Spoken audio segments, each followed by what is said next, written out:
পেয়েছেন কিনা এবং ঢাকা 10 আসনের নির্বাচনী পরিবেশ কেমন দেখছেন? ভিন্নতা আছে, একেবারে পরিচ্ছন্ন পরিবেশ, শান্তিপূর্ণ পরিবেশ।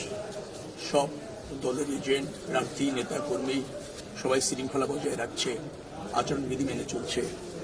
ভোট কাস্টিং এর ওখানে আমি যেটা দেখলাম, একেবারে যে যাচ্ছে সুন্দরভাবে লাইন দিয়ে ভোট দিচ্ছে, পরিবেশ বেশ ভালো এবং সবাই তার পছন্দের প্রার্থীকে ভোট দিতে পারছে অবাধে, কোনো আধিপত্য নাই, চেষ্টা নাই আধিপত্য বিস্তারের। প্রশাসনে যারা ইতিমধ্যে দেখার সুযোগ হলো, সবাই খুব তৎপর, নিরপেক্ষ এবং শান্তিপূর্ণ পরিবেশ সহাবস্থান বজায় রাখার জন্য চেষ্টা করছে বললে ভুল হবে, তারা সফল হয়েছে। আর এই নির্বাচনী এলাকায় কোনো ধরনের অপ্রীতিকর ঘটনার আশঙ্কা করছেন কিনা বা আপনি কোনো জায়গাতে ত্রুটি মনে হচ্ছে কিনা? না, আমার কাছে এই পর্যন্ত যতটুকু নিউজ এসেছে সকাল থেকে ত্রুটি ওরকম পাইনি। দুই একটা জায়গায় কোনো পুলিং এজেন্টের হয়তো অজ্ঞতার কারণে তাকে ঢুকতে একটু দেরি হয়েছে, অথবা প্রিজাইডিং অফিসার দু একজন আছেন তারা হয়তো একটু কম জানার কারণে দ্বিধায় ভুগেছেন, বিধায় কাজটা একটু স্লো হয়েছে।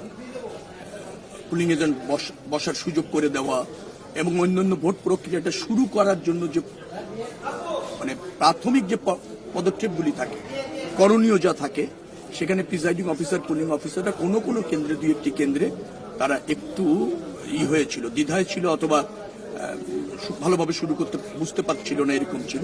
এখন আবার সব জায়গায় ঠিক হয়েছে, ভালোভাবে।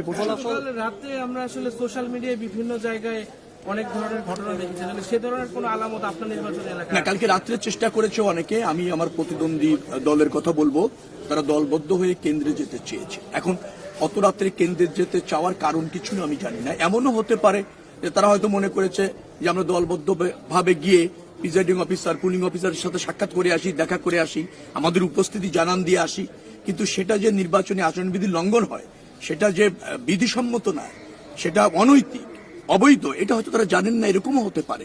কিন্তু কেউ গিয়ে এমন কিছু করেননি যে কেন্দ্র দখলের চেষ্টা, কেন্দ্র নিয়ন্ত্রণের চেষ্টা, প্রিজাইডিং অফিসার, পুলিং অফিসারদের নিজের মতো করে ব্যবহারের চেষ্টা, অথবা তাদেরকে কোনো হুমকি দেওয়া, এই রকমের কিছু ঘটেনি। তবে ঢোকার চেষ্টা করেছে জামাত ইসলামের প্রার্থীর লোকেরা, কিন্তু আমি সেটাকেও খুব বেশি নেতিবাচকভাবে দেখি না। এটা অজ্ঞতার কারণেও হতে পারে। আলটিমেটলি সবকিছু ত্রুটি খুঁজে যাবে না। ভালো পরিবেশ রাখার জন্য চেষ্টা করতে হবে, ব্যত্যয় থাকলে শুধরে নিতে হবে। আমি সহজ করে বলি, এই এলাকায় 33 বছর রাজনীতি করেছি, সব পরিস্থিতিতে এই এলাকার মানুষের সাথে থেকেছি, সব পরিস্থিতি আপনি মানুষের সাথে থেকেছি, যার ফলে আমি মনে করি এই এলাকায় তাদের প্রতিনিধিত্ব করার সুযোগ তারা নিজের দায়িত্ব নিয়ে আমাকে দিতে চায়। সেই সময়ের পরীক্ষায়, পরিস্থিতির পরীক্ষায় আমি উত্তীর্ণ, তাদের ভালোবাসার পরীক্ষায় আমি উত্তীর্ণ, আস্থার পরীক্ষায় উত্তীর্ণ দীর্ঘদিন ধরে। যার ফলে আমার কাছে মনে হয়েছে যে আমি তাদের প্রতিনিধিত্ব করি, এটা তারা চায়, এবং সেটা প্রতিষ্ঠিত করার জন্য তারা নিজেরাই দায়িত্ব নিয়ে যার যা করণীয় তাই করছে। সর্বশেষে এসে এখন ভোট প্রদান করছে। ভাই, আপনি তো ভোট দিলেন, এই পরিবেশটা আপনার কেমন লাগলো? আপনি পরে ভোট দিলেন, কেমন লাগছে? আরেকটা বিষয়, ছেলেকে নিয়ে প্রথমবারের মতো কালকে রাত্রে স্কুলে আমি বলেছি সে বিষয়ে, অনেকে এভাবে চেষ্টা করেছে ঢোকার, কিন্তু আমি সেটাকেও নেতিবাচক ভাবে দেখতে চাই না। আমি খুব ইতিবাচক মানুষ। ত্রুটি বিচ্যুতি হতে পারে, নেতা কর্মী, আমার জামাত ইসলামের বন্ধু যারা আছেন, তারা হয়তো না বুঝে ঢোকার চেষ্টা করতে পারে, কিন্তু সেখানে তারা আধিপত্য বিস্তার করেছে, কোনো সুবিধা নিতে চেয়েছে, অথবা কোনো বিশৃঙ্খলা তৈরি করেছে, সেটা এখনো আমি দেখিনি, জানি না। যার ফলে আমি এটাকে ইতিবাচক ভাবে দেখছি।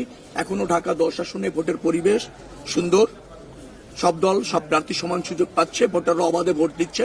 ভোটাররা যে রায় দেবে, সব প্রার্থীকে, দলকে তা মেনে নিতে হবে। আমার শেষ প্রশ্ন, ফলাফল যাই হোক, আপনি কি সেই ফলাফল মেনে নেওয়ার জন্য প্রস্তুত? ডেফিনেটলি প্রস্তুত।